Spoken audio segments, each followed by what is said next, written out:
I think we're in a really challenging time for dealing with the problem of misinformation as a society overall. In healthcare, that kind of misinformation can lead to lethal outcomes. That at the point at which patients believe things that aren't true, they can forego treatments that might save their lives. They can take treatments that can injure them. And we've, over time, had a broad regulatory apparatus to try to protect the public. And that's everything from the FDA reviewing the safety of drugs to state licensing boards saying who has demonstrated the ability to practice medicine to certifying boards like ours. But it's a really challenging problem.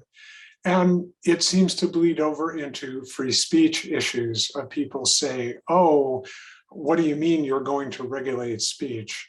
We're not regulating speech. People can say whatever they want. But as the American Board of Internal Medicine, we have an interest in being sure that our credential means something and that people who hold it are differentiated from people who don't hold it. So it's not a freedom of speech issue. We certainly don't want to overreach. We're not interested in beginning disciplinary actions against doctors for good faith differences of opinion, especially in areas where there really is controversy. But there are areas where there is not controversy. And we do have doctors, some of them board certified, who are feeding misinformation to the public in a way that's damaging. ABIM hopes to, first of all, demonstrate to other medical institutions that it is possible to draw a line. It is possible to take action. That's one thing we want to do.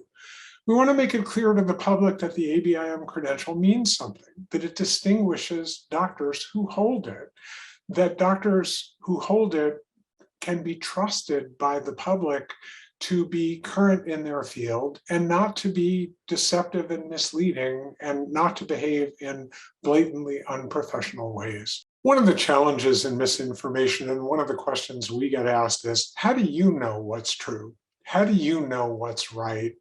How do you know, especially in an area of evolving knowledge, aren't you just going to shut down doctors who are trying to do their best? Well, one of the things we realized was that the ABIM has a process for creating our exams. And it's actually a process that very few people understand or know about. It turns out that the art of putting together multiple choice tests involves creating, the easy part is coming up with the right answer. The art is when you come up with answers that are definitely wrong, but plausible. They could be right. You're not really sure. And it turns out that the way ABIM does this is we bring together expert practicing clinicians. It's a mix of people in the academy doing research and people in the community doing practice. And that group sits down and somebody's written the question and they believe answer C is the wrong answer. And somebody else at the table says, well, you think that's the wrong answer, but I can come up with this paper in an authentic peer-reviewed journal that suggests that that might actually be a right answer. At that point, they have to take option C off the table because it's not demonstrably wrong and somebody could pick it and could say, but it really is right.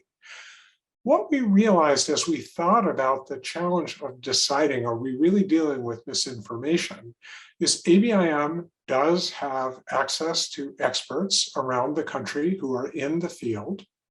And those folks are very familiar with the literature, and they are guided by the literature when they have those kinds of conversations. And the thought was, could we use those to help us decide if people are putting out misinformation? Now, all that did was say, no, I'm sorry, what they said was really wrong. But it's not just, that's not the only thing that matters. We're especially concerned about people who are using platforms that reach millions of people, or are using fora like state legislative hearings or federal court proceedings to put out information that is known to be false. And so we thought we could use our process at least to identify some of the more egregious, clear, crossing the line type statements like children can't transmit COVID. Those kinds of things are simply not true. There is no evidence to support them. Now, we can't use this tool across the whole spectrum of social media.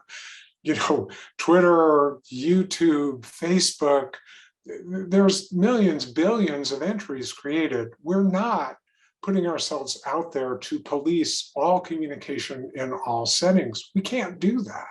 We don't want to do that. It's not our role to do that. But it is our role for people who hold our credential, if they are making completely demonstrably false statements in public settings that matter, it's on us to call that out and say, I'm sorry, if you're going to do that, you can't be certified by the American Board of Internal Medicine. I think certifying boards are part of the promise the profession makes to the public that we will self-regulate. And self-regulation is about us acting together as a community. It's not about individual freedom and liberty. It's not about getting to do whatever you want. It's about having the humility as an individual to recognize that your insight, your reading, your thinking, your scholarship only goes so far.